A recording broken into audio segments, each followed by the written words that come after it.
What's up, Yakuza fans? Welcome to our Ishin Beginner's Guide. Let's face it, Ishin's probably never making it west, and that's a shame because it's one of the best games in the series. I'm going to go over the basics so you too can enjoy this game without reading Japanese. If there's something specific maybe I missed and you need help with, then please leave a comment below and either I'll cover it in a follow-up video or do my best to help you out. In this episode, we're going to cover the menus from the start menu to the equipment select. If there's a specific menu you're looking for help with, then click the annotations on your screen now. So let's start at the title screen, right when you first turn on the game. So at the top you've got new game, so click this one to start your adventure or load into premium new game if you've beaten the game once. It's pretty straightforward, it's the same as it ever was.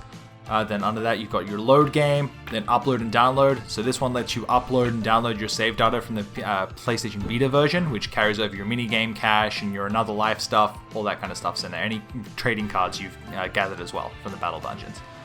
Under that, you've got the gambling mini games, so you can play online for the top score. No one's going to play this, but there it is. And then under that, you've got the network info, so you can see what kind of DLC you've got installed. If you've got the latest version of Ishin, that's basically that.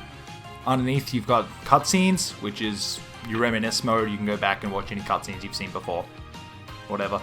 And underneath that, you've got the options menu, so you can play with the camera controls and the subtitles, all that kind of stuff. So moving into the options menu, and we're going to be going from inside the start menu of the game. Right at the top you've got the difficulty.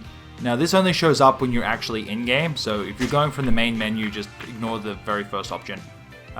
From here you can change it to easy, medium, hard, whatever, and you can do that all on the fly, which is a nice change if you're struggling. Underneath that you've got your tips, and underneath that you've got the camera control for the vertical and the horizontal, and then underneath that the first person camera control, again vertical and then horizontal. I always change these to normal, I can't stand the inverted controls. Underneath those you've got the mini-map display, turning that on and off. Underneath that, the mini-map style, so if you want the mini-map to turn with you as you turn Ryoma around, that's where you change that here.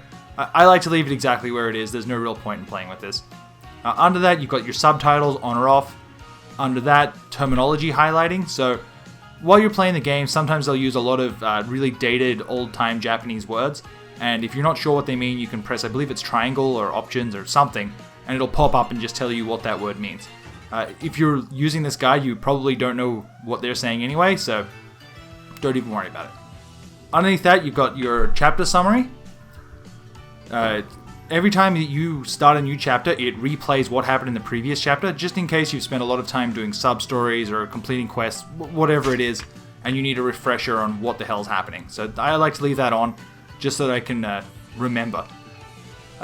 Beneath that, you've got the cutscene weapon change. So if you put on like a special sword, a lightning sword, or a fire sword, or whatever the case may be, this will actually change that sword out during cutscenes, and you won't just have Ryoma's normal sword. I like to have this one turned on just because it's fun. I like when my character actually changes what he looks like during cutscenes and everything like that, so this is a good one to leave on. Beneath that, now, this one may not show up for you if you're using a base Ishin. This is for character voiceovers on the chapter summary. So you can change this setting to be someone else's voice, and it's kind of cool. It was free DLC if you bought Ishin New. I believe if you've got a copy of the game that has it, it should be inside the case with a little DLC card with a code on it. It's kind of cool. It's nothing really. Honestly, you probably won't even notice. And then underneath that, you've got the font. You can change that if you're not liking the way the Japanese text is displayed. Then beneath that, you've got the contrast and then the brightness. And that's pretty much it for this menu. Okay, lastly, let's just quickly go over the pause menu. This is basically like it was in every other game. There's just a few small changes. So starting at the top, you've got your inventory, which has everything as it was before. You can go through each section, see which kind of vegetables you have for your Another Life stuff, what kind of crafting material you have. I really like the way they've changed this so it doesn't take up inventory space for your healing items, stuff like that, so that's really nice. Let's go to the next one down. You've got your equipment screen, which is a lot more in depth, and because they've removed the weapon degradation, you can store a lot more of the different swords, the different guns, and you can just keep using them. You can swap everything out here as you need it. Other than that, it's kind of straightforward to just pick what kind of weapon you want. The more stars a weapon has, the better it usually performs. Underneath that, we've got the abilities screen. Now this is your level up screen.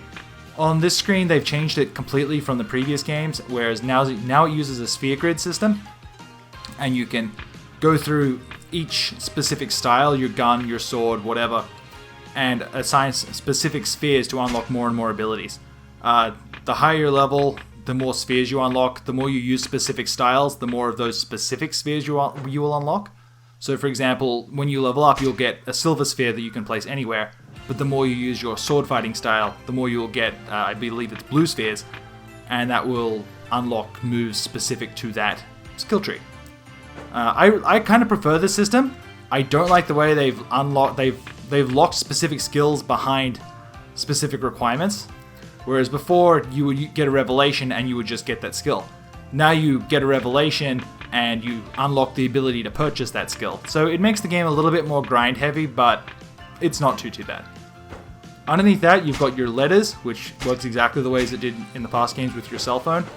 Under that, you've got the Viria list, and this one's something new for Ishin. This is a list of every deed you can do in the game, whether it be talking to people or doing things a certain amount of times.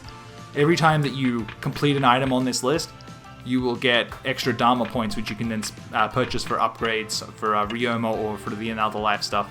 So it's worth going through these and just checking them off.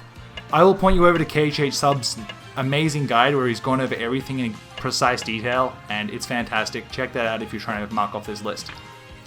After that, you've got the Another Life mode, which kind of gives you the rundown on everything on your Another Life section, how your vegetables are growing, or what Haruka's level is, stuff like that. We'll go over this in another video in a little bit more detail, but this is just where you can check on that as you're playing.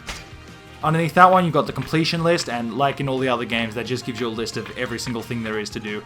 Go for 100%, it's insane. I'll point you back over to KHH Sub's amazing guide because there's just too much for me to cover here.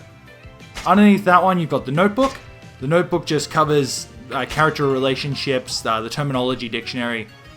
It's basic stuff. You probably won't be able to read it, but there it is if you ever get curious. Underneath that, you've got the save and options menu. At the top, you've got save, and then load game, and then your options, and then beneath that, return to title screen. And that basically wraps it up for the menus of Ishin. So I will catch you guys next time. I hope this helped. Bye.